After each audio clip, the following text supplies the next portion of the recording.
Kesultanan Demak. Bagian 2. Mengusir Portugis dari Sunda Kelapa. Tahun 1518, Raden Fatah menutup usia. Patiunus kemudian naik tahta menggantikan ayahnya. Namun, sang pangeran yang menyeberangi laut utara itu tidak lama menduduki tahta. Tahun 1521, beliau meninggal dunia tanpa memiliki putra mahkota. Tahta Demak kemudian dilanjutkan oleh Sultan Trenggono, adik dari Patiunus. Kelak, dalam sejarah akan tertulis bahwa Sultan Trenggono merupakan penguasa terbesar dalam sejarah Demak. Tahun 1527, Tuban berhasil dikuasai Demak. Tuban adalah kota pelabuhan tua yang sempat menjadi pendukung perdagangan zaman Majapahit. Setelah Tuban, Demak bergerak ke selatan. Tahun 1529 hingga 1530, Madiun berhasil dikuasai Demak. Selanjutnya, Demak berhasil menguasai Surabaya pada tahun 1530. Pergerakan Demak ini ternyata mencemaskan sebuah kerajaan di sebelah barat mereka, yaitu Pajajaran. Bahkan dikala Sultan Trenggono belum berkuasa, Pajajaran sudah mencemaskan kehadiran Demak sebagai suksesor Majapahit.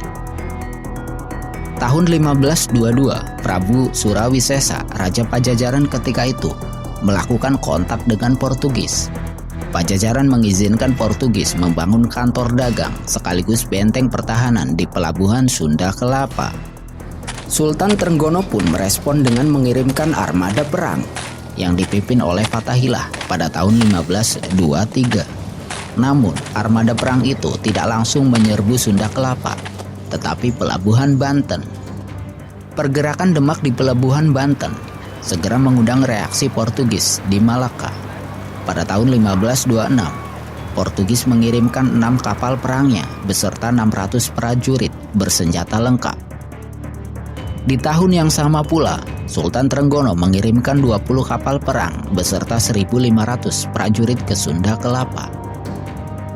Armada perang susulan dari Demak ini dipimpin langsung oleh Fatahillah yang sebelumnya sudah berhasil menguasai pelabuhan Banten. Tahun 1527, Sunda Kelapa benar-benar sudah dikepung dari timur dan barat oleh Demak. Pertempuran terbuka segera pecah dengan sengitnya.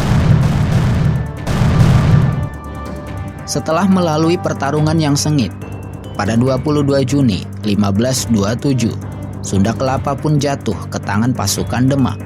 Fatahillah pun diangkat menjadi pemimpin pelabuhan, yang kemudian diberi nama Jayakarta. Selanjutnya, pergerakan Demak semakin meluas. Tahun 1543, Pasuruan dan Kediri berhasil dikuasai Demak. Pasukan Demak bergerak semakin ke selatan. Tahun 1545, Malang berhasil menjadi wilayah Demak.